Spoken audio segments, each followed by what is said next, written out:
Welcome to the Primal Show with Alain, Braux and Mark Moxom, and Gary Collins in the red shirt, and myself, Heath Squier.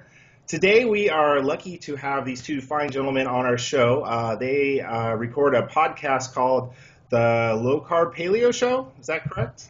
Yes. Yep. Okay. And I did get a chance to listen to a couple of your episodes. They were great. And obviously, Gary and I feel the same way. You know, kind of a low-carb paleo philosophy is definitely the best way to eat for optimal health. And we wanted to have you both on to talk about, you know, your show and kind of what your mission is and a little bit about your background. So if either one of you gentlemen would like to start off and kind of explain what you guys have going on, that would be great. Well, first of all, let's make sure we don't confuse one and the other. Mark is a low carb, and I'm the paleo guy, so no confusion there. Yeah, that's good. We both have our own specialty, and Mark offered me to join his show a few months ago, and Mark, I'll let you take over. Yeah, well, the low carb and paleo show really came out of what I saw as a need for a bit more dialogue between the low carb and paleo community. It often seems that there's very much a them and us, and when you look at the two diets, they're actually so similar in so many ways. There seems to me to be more common ground than there are differences. So, you know, rather than celebrate a difference, we thought we'd celebrate the connection. That's why we called it the Low Carb Paleo Show. Oh, that's very cool. Yeah, Gary and I have found that there's definitely a time to go low carb and combine it with paleo when you're wanting to lose weight and kind of get, you know, lean.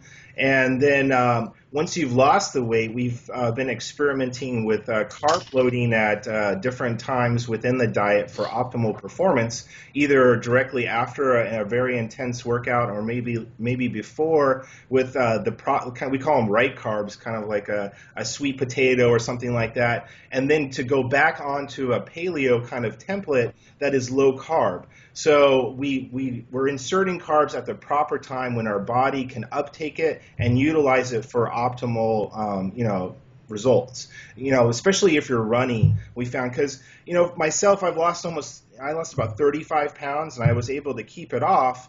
And, I'm down in the 6% kind of body fat range now. And that being said, I was able to do that by doing a low carb kind of ketogenic paleo template. And then now after I've lost the weight, I found myself kind of feeling a bit weak at times because I want to really get into running. And so I'm finding the importance of carb loading at the proper time. And I'm still able to keep off the weight. I have more energy and I'm able to go longer, distances with loading carbs at the right time. I'm not getting puffy like I used to, in keeping with this kind of template. Can you guys speak to that kind of, methodology at all? Have you guys played around with that at all? Well, keep in mind that, I can't speak for Mark, but I'm not much of a sports guy. I come from the food end of the business, and sure. My whole approach is basically food and diet and health. And I'm not a runner. I mean, I walk, but that's about the extent of it. I dance once in a while, and that's about all the exercise I do. I do also yoga, but that's it. So I can't speak to the sports side of the business, and maybe Mark should give a little background about his personal history so he can explain better what he's gone through and how he came to his version. Sure. Yeah. Well, for me, it was quite simple. Back in the 90s, I'd got to the point where I'd basically grossed out. I was a ball with sticks, arms and legs coming out. And I realized I needed to do something about it. Now, previously, I had been doing quite a lot of weightlifting, circuit training and that sort of thing. So I thought, well, that's what I'm not doing, so I'll go back and I'll start doing that. So I went back to a local gym. I was doing that for about 6 months, and it wasn't giving me the results I wanted. I was getting stronger. I was putting on muscle mass, but I was still having issues with fat where it shouldn't be.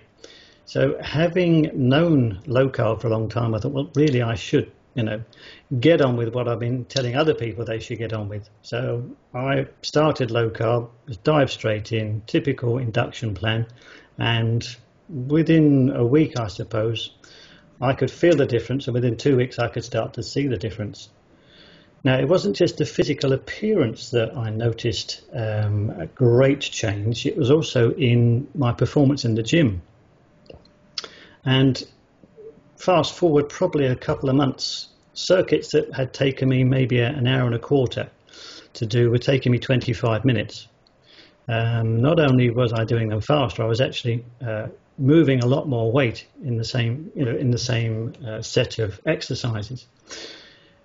But the funny thing is that latterly I noticed that the guy in charge of the gym, the trainer there, he kept looking at me every time I came in.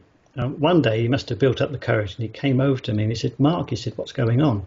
So I said, "What do you mean, what's going on?" He said, "Well, when you started, you were, like most people, weren't exactly that fit." But he said, you went on and you got fitter and stronger." He said, "But, latterly I've noticed that you're doing your reps, you're doing your exercise sessions really quickly." So I said, "Yeah." So he said to me, "Are you on drugs?" So I said, "No, well, not unless sort of a good diet is a drug."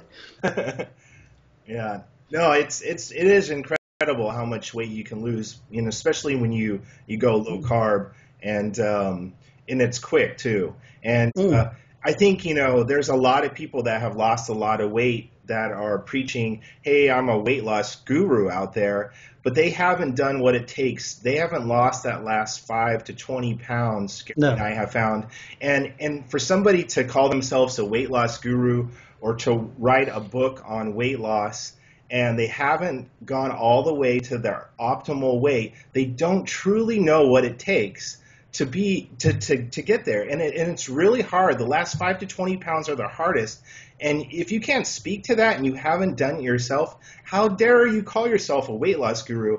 And there's so many people that are out there preaching weight loss that are overweight themselves, and it's no wonder why nobody's getting any results. And wouldn't you agree, Gary? Well, absolutely. And, with my background, I kind of hammer away on that. I don't know if you guys looked into it, but I've been into sports nutrition for a good almost 4 decades now. I'm a little older than I look, but I've been at this since a young kid. And, the hardest part is not only the last 5 to 20 pounds, but it's also maintaining it and being consistent. So that makes it very difficult. With that being said, what did you start out with your macros on the low carb side, as far as when you got back into it and got in the gym? What were your macros, your ratios as far as fat, carbs, and protein? When I first started, I was following a typical Atkins diet. Okay. And because that's what I knew worked. Sure. And over the years, that has slowly, it's changed in steps in many ways. And now I suppose my diet is typically at least 60% fat. Okay. So you never went in, because low carb is a weird universe right now. And it kind of always has been a little bit. Yeah. And I think that's what Heath was getting at, is that there's a lot of people in the low carb community who are grossly overweight. Oh, God, yes. Yeah, and they call themselves experts, and they're literally clueless. They have no idea what they're talking about. They love to throw science and have a doctor going behind them, and the doctor's probably had about 20 complaints against them. And, it's kind of a joke, honestly, with a lot of us. We kind of laugh at them. But they have a lot of people following them. And so they preach like they'll be in like the 85% fat range. I mean, ridiculous numbers. Understanding that, I think you're doing it right, because once you get to that level of fat intake, your body goes into starvation mode, because what you're mimicking is starvation once you get to such a high level of fat intake, because that's how your body would react if it was starving. It would be basically burning all fat, and it would be pretty close to that ratio, because your glycogen stores, your body is smart enough not to tap all of it, but it'll tap what it needs, and it'll start, going after muscle tissue and also turning that into glucose. So it's a tricky little animal, and I think by going 60%, I bet you can tell that there's a difference between you and the other people in that group who go to the extreme. And you exercise. That's another key is they don't exercise. And if you don't exercise and you're taking those kind of ratios and your body's in starvation mode, your metabolism slows down even more because it adapts. It's kind of interesting how that works. I'm not totally against it to start out with, but I just don't understand the point of going to that extreme. You can do 60%, 50%, and it'll kick you into a ketogenic state just the same way. Yeah. You know? And I was curious, with your experience by doing that, not going to that extreme, have you noticed that it's been more level? You've been able to progress and not have the yo-yo effect? Well, I've had the benefit, I suppose, of a good, not far off 20 years experience now of living a low carb life. It's a diet that I find works so well for me.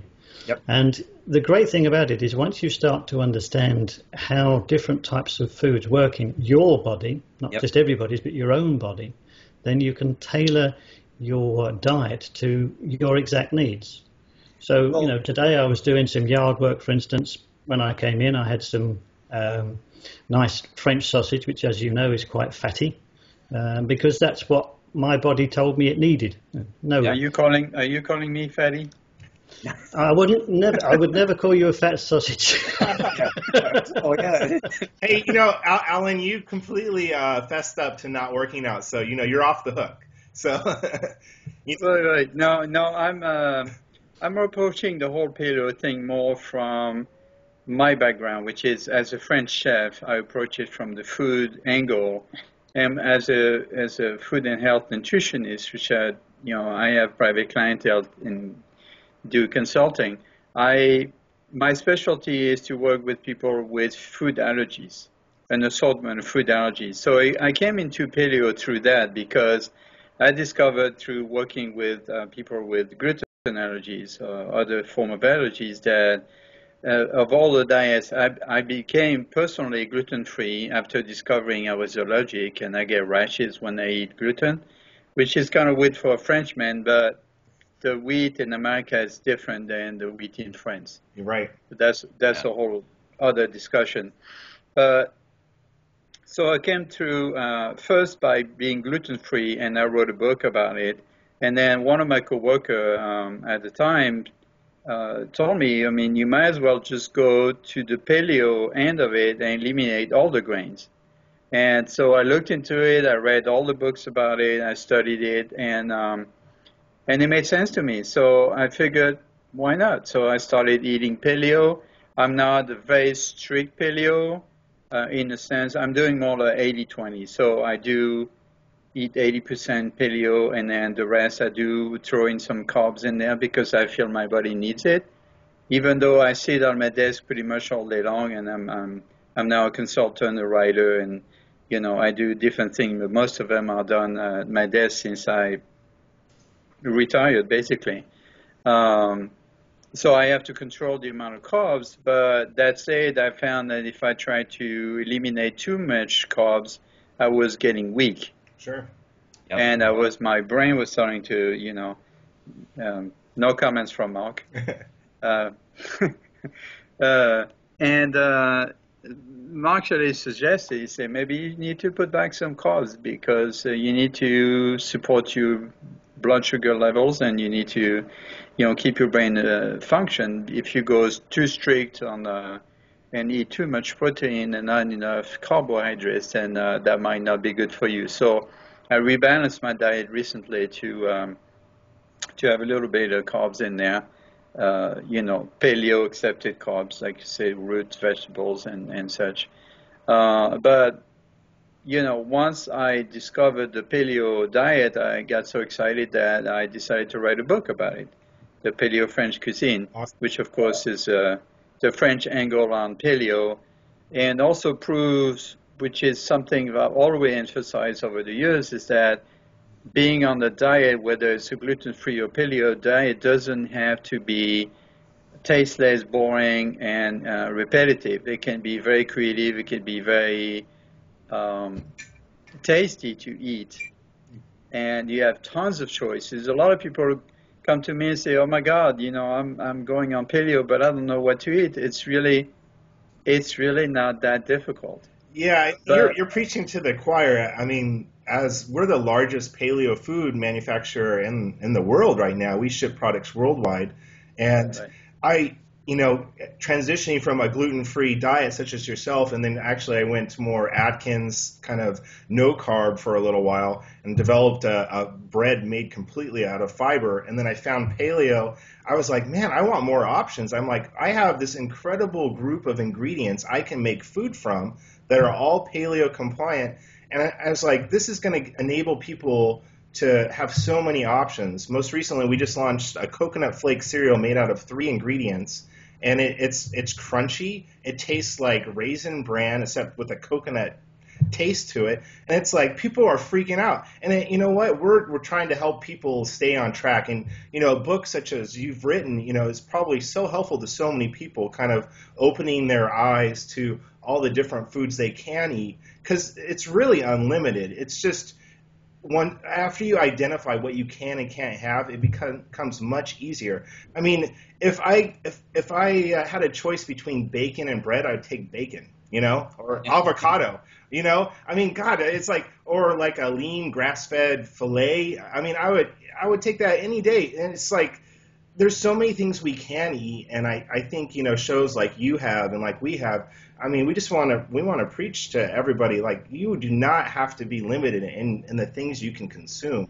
And I'm sure you found that for yourself. I mean, gosh, all the recipes that are out there today.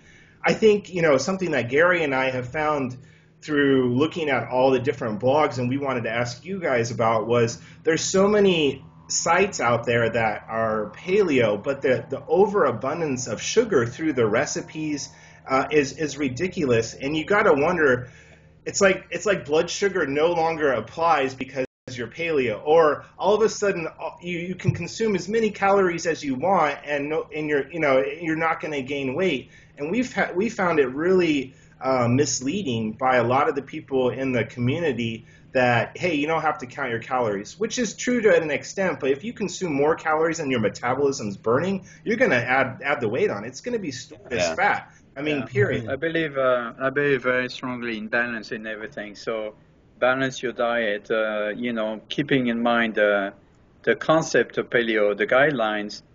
You need, like Mark said earlier, you need to adjust it to your own body and your own activity level. Obviously, if I was running all day long, I would need more calories. But because I'm sitting at the desk most of the day, I know how to lower my amount of calories. So my protein servings is 4 ounces. I get a 2-ounce salad. I do eat fruits because being French, I cannot live without fruits. So I eat fruits. Well, I was raised that way. You eat instead of cookies or a piece of cake or some other form of dessert, you eat a fresh fruit, which is full of vitamins and minerals. And it's not, if you're not on a low-carb diet, it's not a problem. It shouldn't be a problem unless you eat only highly sugared type of fruits like grapes or melons. But since I'm not on a strict diet, and I could not, honestly, being French, I could not live like this. I've learned over time to limit certain foods, but I never completely go out of it. So, for example, I do eat dairies because, again, I'm French. I couldn't live without cheese, but I would eat maybe 2 ounces a week at the most because it's a treat. Sure. Yeah. So now I shifted my brain thinking into I'll be good all week, and then I'll treat myself with 2 ounces of really good cheese, grass-fed, organic, aged, nothing bad about it, but I have to have a piece of cheese once a week. So that's my treat. It's the same with, men tend to snack. So instead of going to the bad quality snacks, I would treat myself to some organic corn, oven-baked snacks, corn chips, for example. So again, it's all about, the 90, 80, or 90% of the time, I'm really good. And then once in a while, instead of obsessing about what I'm not getting, I'll just treat myself to that. So I eat a square of chocolate, the dark chocolate, every day. That's my treat. But on the other hand, I don't eat any form of sugar, whether it's processed or otherwise. I do have locally grown honey as a sweetener, but I don't even sweeten my drinks anymore because I don't feel the need for it. So it's all a matter of adjusting. As you start to eliminate certain products, you feel your body is adjusting, and also your taste buds are adjusting. You don't feel, when I eat something, let's say I'm invited somewhere and I don't want to be the killjoy, so I try to pick and choose and eat what's acceptable. But most of the time, whatever I eat tends to be either oversalted and oversugared. And it's like, and my taste buds tell me, yuck, it's gross. I can't, I'll eat a bite and then I just put it down because it's too much. It's all of a sudden, because my system is cleaner, I can taste things a lot better than I used to when my body was loaded with dairies, for example, and things like that. So balance is important. Yeah, follow the guideline, but don't obsess about it. Being French, I never understood how typical Americans tend to have this obsession about food instead of enjoying it. They're so, it becomes unhealthy, literally. Well, I think there's a balance, though, between, like for me, I was predisposed to gain weight in my stomach. So what I did is I went out and I adjusted my macros so that I could have a six-pack. Because as a guy, we're constantly bombarded with that message, hey, we got to look this way. I'm like, all right, well, is it possible naturally to have a six-pack? What sort of macros do I have to consume? And then what are all the foods that I can eat to still maintain having a six-pack? And that's for myself personally. Now, if you're happy in, with the macros that you have, that's great for you. It's probably different for obviously Mark and myself, and that's fine. And because we all have different levels of activity, but I eat based on wanting to look a certain way, but also being able to enjoy myself and not having to worry about it all the time. So if I know the rules and the boundaries I can eat within, it makes it so much easier. And I don't know, how about yourself, Mark? I think over the years you come to know what you can eat habitually. You no longer have to sort of think about what you're eating. And if you listen to your body, it will tell you what it needs. The thing I've noticed with many people who are in the low carb and even the paleo world is they just eat far too much. Yeah. Well, they don't change. Yeah, you're right. And what they do is they don't change their habits, and it's because of these supposed experts who have literally no background in anything. Some, I think, work at car washes or whatever before they decide they're now paleo, low carb experts. But that's the problem is I've seen it in them too, is they haven't changed the amount they eat. No. So what they've done is they've changed their diet to a healthier food, but as far as calories, they're not too far off from where they were before. So they're healthier, sure, but not still I would consider healthy. And that's the point we try and make is it's one thing to kind of convert over, but it comes in stages because I did it.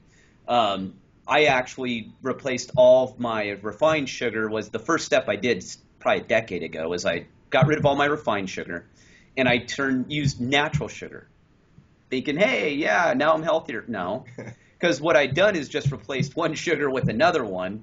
Sure, was there some more minerals and nutrients in them, fiber? Yeah, but that was about it.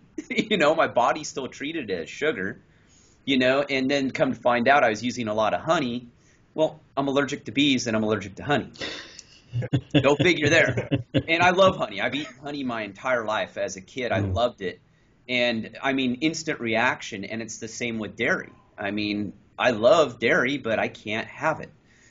It just, immediate response to, within 10 minutes. It's headache, eyes start to burn, and I just conk out. It's that severe of a reaction. And so understanding that too, so what they do is not figure that, not listen to their body. They're all, well, I like to eat, cheese and kefir and yogurt, whatever they're eating, and they just keep pounding it.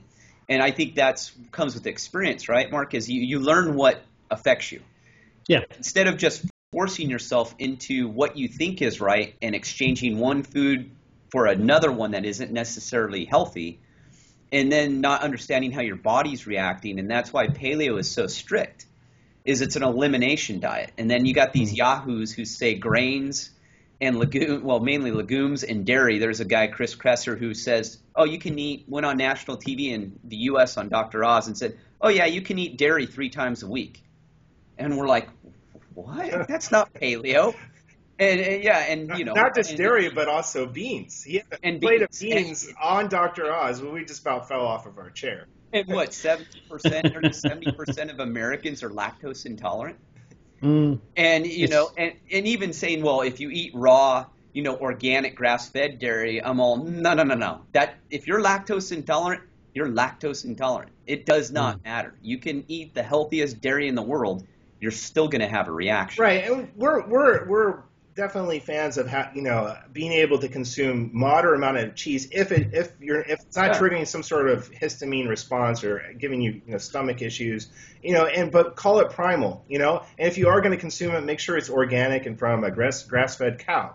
I mean, or make sure it's raw even, so your body. And that's where cheese comes in, because cheese is basically, there's no lactose in most cheese, so most people are fine. Even people who are lactose intolerant. I can eat cheese.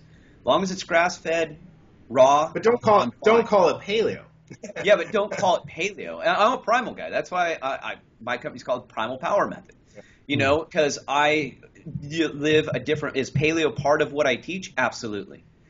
But I'm not strict paleo. Yeah. And so I don't teach it and then say, oh yeah, by the way, go ahead and eat those beans and go ahead and throw some dairy in there and screw yourself all back up because I don't know what I'm talking about.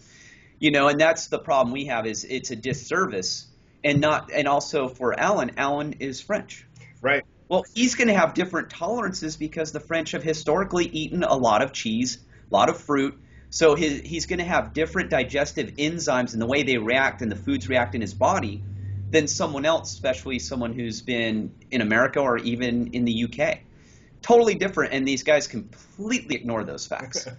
They don't even think about that. So it's very interesting how, how things get classified and get classified wrong. Now, Alain, in France, I would like to know, is there a lot of confusion going on there of what paleo is? Because it is very confusing in America right now. I don't think anyone truly knows what it is. I think Mark's in France. Okay, so you... Oh, Mark, are you in France? I'm sorry. No, actually, I am French, but I live in America. I lived in America for 35 years, and Mark is the Englishman living in France. So Mark could probably answer that question better. Yeah. Well, go ahead, Mark. How is it in France right now, as far as low-carb paleo? As far as low-carb and paleo, the short answer really is that the French historically don't really like people telling them what to eat. There you go. There's a huge tradition in each area, just like you find in many countries. For instance, down the south, it's sort of, as Alain can testify, it's fruits, vegetables, olive oil, everything you can imagine with anything you can Mediterranean imagine. Diet, yeah. Mediterranean cooking and diet. Yeah. Up in the north, it's a lot heavier, a lot more butters and creams and sauces, pork, lamb, beef, all very popular. The advantage of buying food in France is that labeling for GMOs and so forth is permitted. And in fact, I've noticed probably over about the last 5 years, the labels have gone from, a small little badge, maybe half an inch across. Now it's sort of up to an inch and a quarter. And you see people going around looking for the products that are GMO free, for instance. So there's knowledge of that. The most popular diet, as far as I understand, in France is probably the Dukan diet. Oh, yeah. Okay. Yeah, kind of the oat fiber based. Yeah. Yeah, and I think also it's a bit like a homegrown one for many French people. Low carb has very little traction really in France, as much as paleo, simply because they still do eat a lot of bread. But the big thing about, even still now, the French diet is very balanced. You can go to a cafe, a working man's cafe, midday, and they will still have 3 courses. The Starter might be something from the salad bar, and that would be a whole range of fresh salad, charcuterie, even prawns and that sort of thing. The main course, it won't be a big portion. It'll be probably something like a 4-ounce portion of meat, 2 or 3 vegetables, quite often a little side salad, and the dessert will be a small portion of something like an apple pie or whatever the typical desserts are going to be for that area. Okay. All washed down with a couple of glasses of wine, of course. Right. Not too bad. I mean, and that's the thing too, is I think paleo, and Alan, you can tell me because you're in the States, that paleo kind of fits best, I've noticed, with kind of people in the UK, America, and Australia, New Zealand. It seems that's the pattern. English speaking countries because seems genetics. To be, and it probably goes back to this. Typically French eat good food and typically healthier foods in general, and it's a cultural thing, and they don't necessarily pay attention to diets as much as they pay attention to the quality of the food. So they eat smaller quantities, but also better quality and much better balanced meals. Americans, English, Australian English tend to be much more focused on the details and the grams of this. And we don't care about this in France. We just eat. I mean, we eat. Most French people, working people, eat 3 meals a day in what would be considered to be a lot of food in this country. Yet, French are not obese and fat in general the same way as Americans are. I mean, I cannot speak for English or Australian, I don't know, but I've noticed a lot of, if you go to, of course, if you go to Whole Foods, you'll see the healthier side of the population, but if you go to Walmart, you see a whole different world there. Boy, we don't even want to get started on that one, Alan. Right. And it's basically why, because for the past, ever since World War II, the end of World War II, we have, this country has lived in the manufactured, commercialized, processed food world instead of focusing on fresh foods. And this is what the main difference between French, Italian, Spaniards or Europeans in general with the Anglo-Saxon world is that we enjoy food for the taste of it, for the social aspect of it, for the beauty of growing your own food and cooking your own food, where in America or Anglo-Saxon countries it seems to be more about convenience, about process, about getting nobody wants to cook, everybody wants convenience, but you end up with a very unhealthy diet. Would you say, speaking of the social aspect, especially the difference between European, isn't in France, isn't lunch usually around 2 hours? Do I have that right? Isn't it a longer lunch break? Or it depends. Now, the actual lunch itself typically is a good 30 minutes solid, sitting down at the table. But it's true that outside of big cities, now big cities, they have the 8 hours with the 1 hour lunch in the middle. But it's an hour. It's not 30 minutes. It's an hour. Now, outside in smaller towns, typically people would shut down between noon and 2, and they will take a 2 hours break. But, 30 minutes of it is food that is being cooked by the lady of the house. So when the husband comes back home and the kids come back from school, they have a prepared meal on the table. Then they chat, whatever, they rest a little bit, some take a nap, and then they go back to work. And they work from 2 to 7 instead of, doing the straight 8 hours with 1 hour break in the middle. In the smaller towns or villages, it's more common to see a 2 hours break, but not necessarily a 2 hours lunch.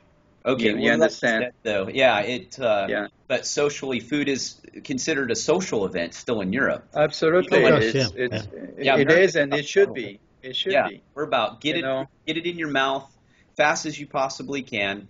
Stress out, pound 5 cups of coffee, run around, pick your kid up from overpriced daycare, It's kind of a machine is the way I look at it in America. That's a whole episode for another time, but you know how it is. It's a grind. I mean, it's all, besides the balanced diet part of it, it's also a more balanced way to live. Yeah. Because you take more time to enjoy your food, you take more time to take a break during the middle of the day.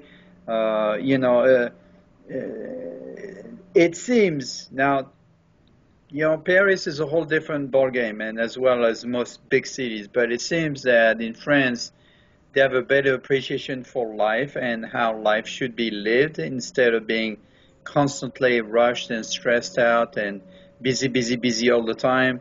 It's I don't know where I heard that recently, but it's funny how with people who spend 30 minutes in a traffic jam to go to the gym and on the way grab a Mac meal or something to rush to the what do you call it, the exercise. To ride a fake bike. To ride a fake bike. Right, and burn these calories that they just ate at the McDonald's on the rush, which is, just doesn't make any sense at all to me.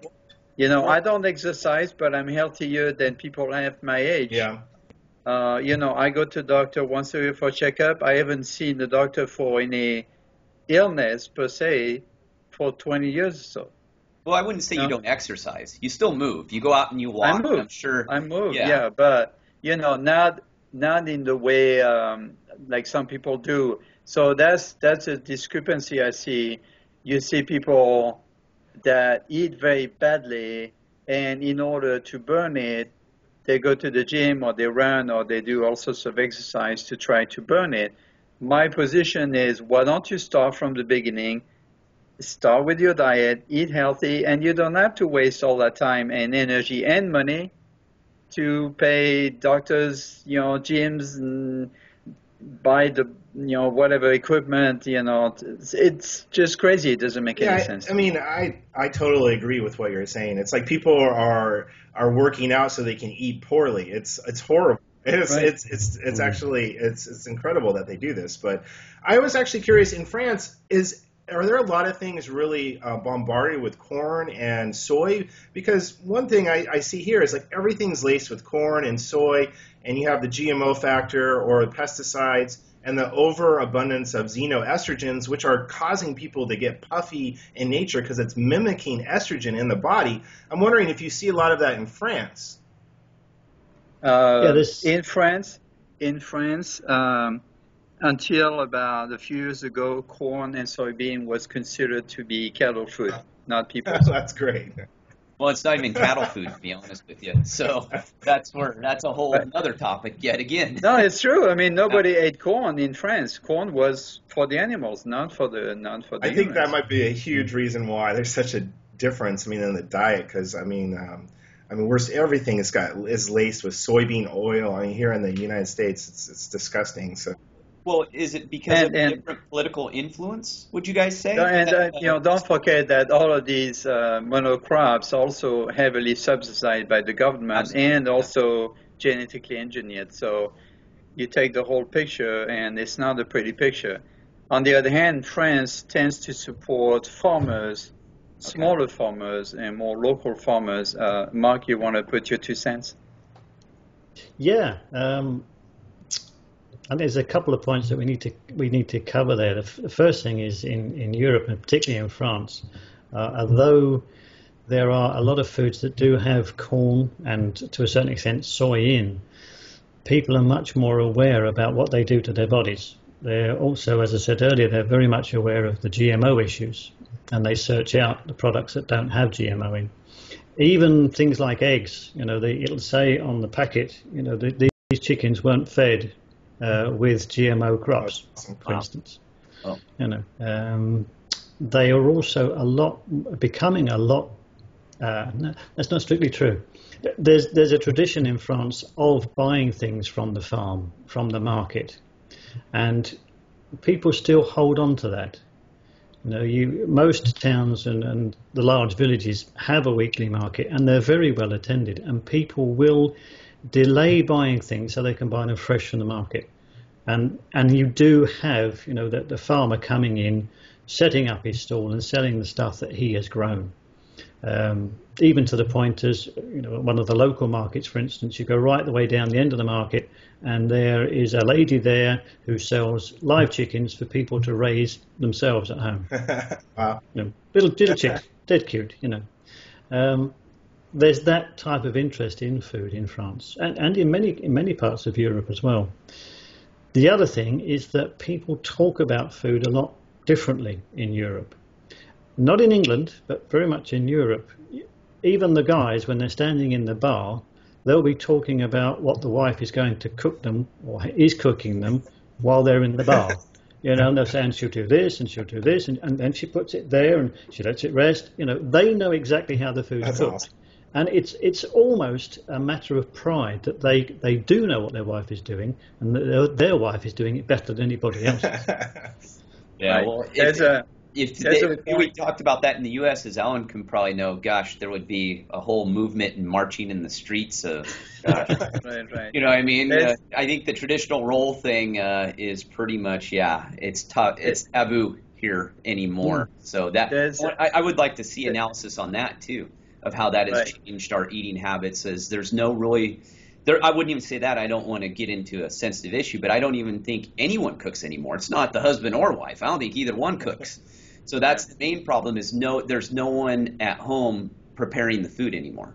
You can blame great marketing for all these food corporations to convince the wife that why should she waste time in the kitchen when she could just pop a meal into the microwave and nuke it and have a dinner ready in 5 minutes, right?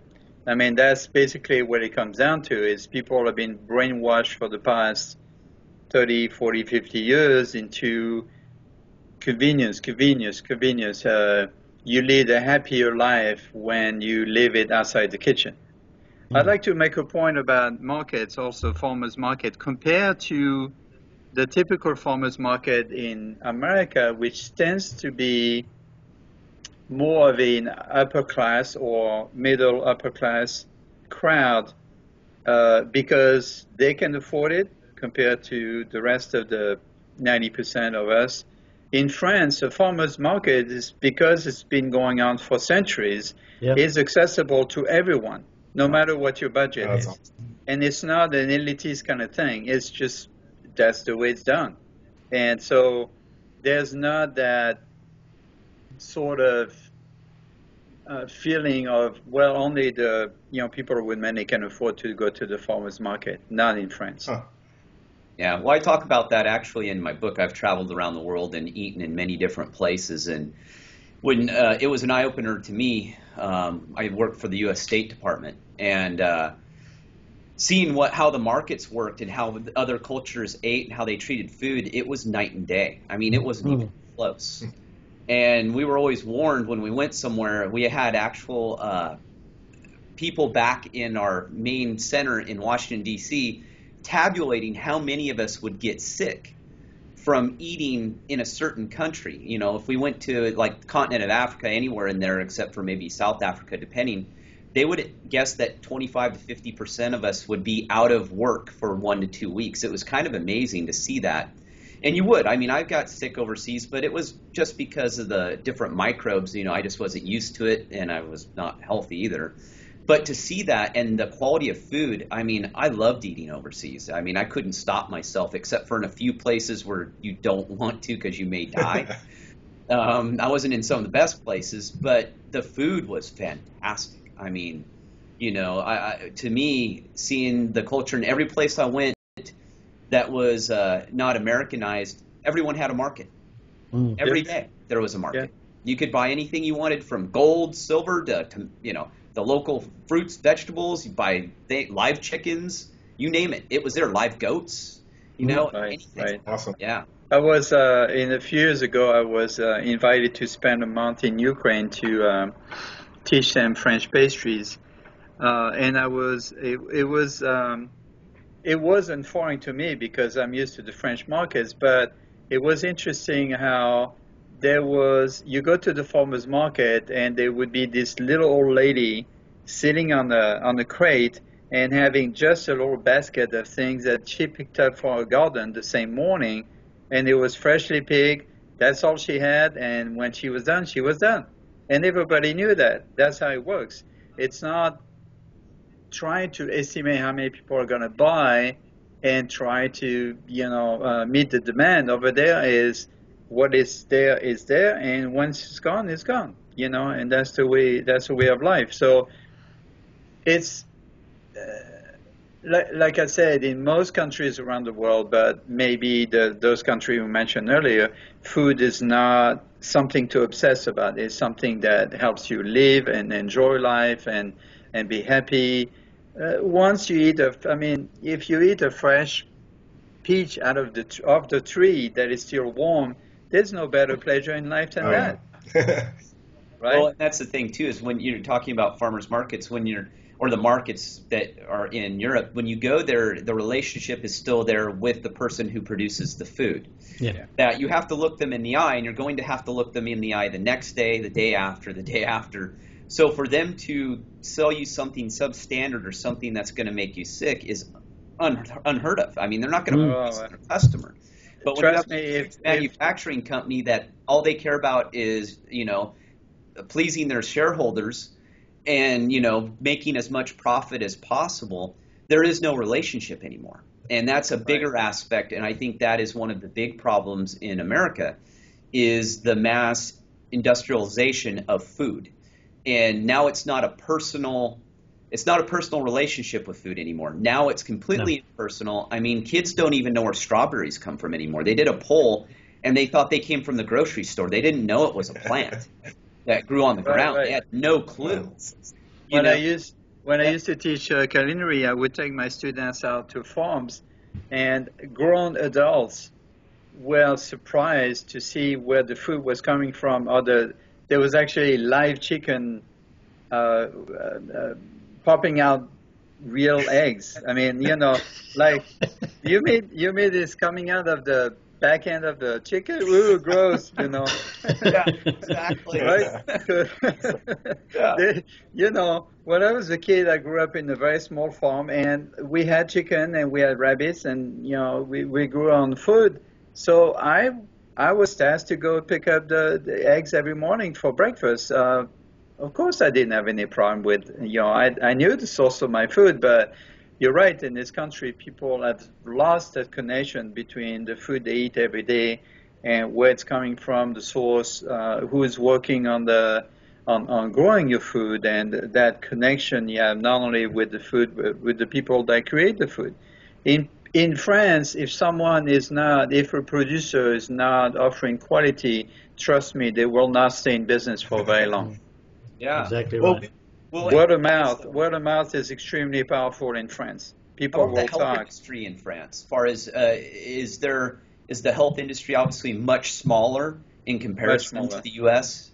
Much smaller. You don't have these billions of dollars, diet industry and health industry, and I mean there are nutritionists but typically doctors.